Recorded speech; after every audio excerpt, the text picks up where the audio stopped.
চ' next question হৈছে question number 1. চ' মই 1টো দেখাই দিম 1 তাৰপিছত 4, 5, 7 এইকেইটা একে টাইপৰ কুৱেশ্যন, বাকীকেইটা আটেম্প কৰিব লাগিব, ঠিক আছে. আৰু লাষ্ট হেৰিত যে দেখাইছিলোঁ নম্বৰ 2টো, চ' 2 তাৰপিছত 2, 3 আৰু 6টো এইকেইটা একেই হয়. এতিয়া মই এটা বস্তু শিকাইছোঁ, প্ৰফিট এণ্ড লছৰ কুৱেশ্যন ডাইৰেক্ট আহিলে, কুৱেশ্যন নম্বৰ 1 হয়তো, প্ৰফিট এণ্ড লছৰ কুৱেশ্যন আহিলে ডাইৰেক্টলি CPSP-MP লিখিব লাগিব, CPSP-MP, ঠিক আছে. এইটো লিখিলেও আমাৰ টেনশ্যন ফ্ৰী. এতিয়া আমি নেক্সট পঢ়িম, a man sold an item for 7,500 rupees. Directly লিখিম, SP দিয়া আছে মানে 7,500, ঠিক আছে, ডাইৰেক্ট.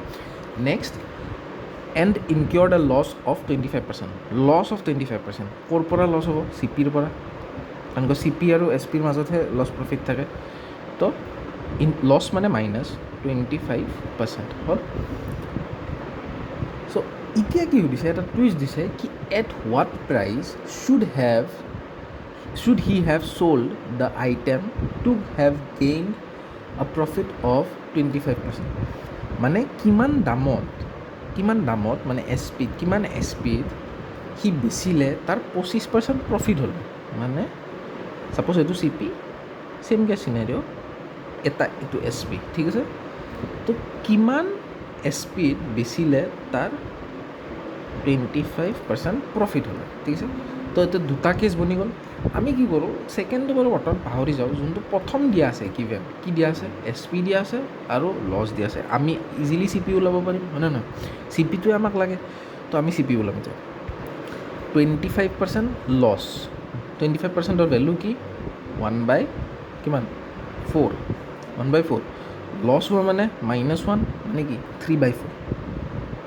চ' ইয়াতে 3/4 লিখিলোঁ, 3/4 ইনটু, এতিয়া আমি কোনটো চাম, টিকাটোত কোনটো আছে, এইটো CP আছে হয়নে? তো CP মানে X আৰু ইকুৱেল টু 7,5 দুটা চল হ'ল. এতিয়া আমি কি কৈছোঁ, কেঞ্চেলেশ্যনটো কেনেকৈ কৰিম, ডাইৰেক্ট ইয়াৰ পৰা হ'ল, ঠিক আছে. 3 এনেকুৱা, ঠিক আছে. 3 2 × 6 150, 2500 এইটো হ'ল. এতিয়া এইটোৰ লগত ইনটু কৰিম, ঠিক আছে, 4ৰ লগত ইনটু কৰিম, 450 মিলাই 10,000 হ'ব, হ'ল. Xৰ ভেলুটো হ'ল 10,000.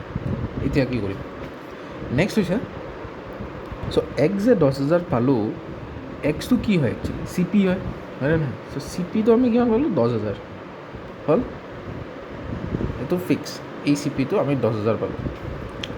এতিয়া এইটো লছৰ চিনাৰিও আছিল, কিন্তু সুধিছে কি কিমান প্ৰফিটৰ চিনাৰিওটো সুধিছে, মানে কিমানত বেচিলে 25% প্ৰফিট হ'লে. চ' এইটো কেছতো CPটো 10,000 হয়, বুজি পাইছা? এই 10,000ৰ পৰা কিমানত 25% বেচিলে হেৰি হ'ল, প্ৰফিট হ'ল. চ' এতিয়া আমাক কি দিয়া আছে, CPটো দিয়া আছে 10,000 rupees, SPটো লাগে আৰু গেইনটো দিয়া আছে. ইজিলি ওলাব পাৰিম, কেনেকৈ ওলাম, 25% প্লাছ মানে গেইন, ঠিক আছে. গেইন মানে কিমান হ'ব, 25% মানে জানো 1/4 মানে গেইনটো কিমান হ'ব, 5/4 ইনটু টেইলটো ক'ত আছে, ইয়াতে. চ' এইটো হ'ব 10,000, ঠিক আছে. 4 কেঞ্চেল আউট কৰিম, 2500 হ'ব, হ'ল. এতিয়া এইটোৰ লগত ইনটু কৰিলে 12500, ঠিক আছে. এতিয়া 25% গেইন হ'লে 12500টো চেলিং প্ৰাইচ থাকে, বুজি পাইছা? এইটো হৈছে আনচাৰ. এতিয়া আমি এইটো ডাইৰেক্ট লিখিব পাৰোঁ, 10,000 আছে, 25% হ'লে কিমান হ'ব, 2,500 টকা হ'ব. সেইটোও এড কৰি দিব পাৰোঁ, কিন্তু কেতিয়াবা কি ইয়াতে বেলেগ নাম্বাৰ থাকিলে আমাৰ ইজি নহ'ব. So' this is the process, এনেকৈ আমি ষ্টেপ বাই ষ্টেপ প্ৰচেছটো কৰিব লাগিব. So' option number B is the answer, ঠিক আছে, এইটো কুৱেশ্যন.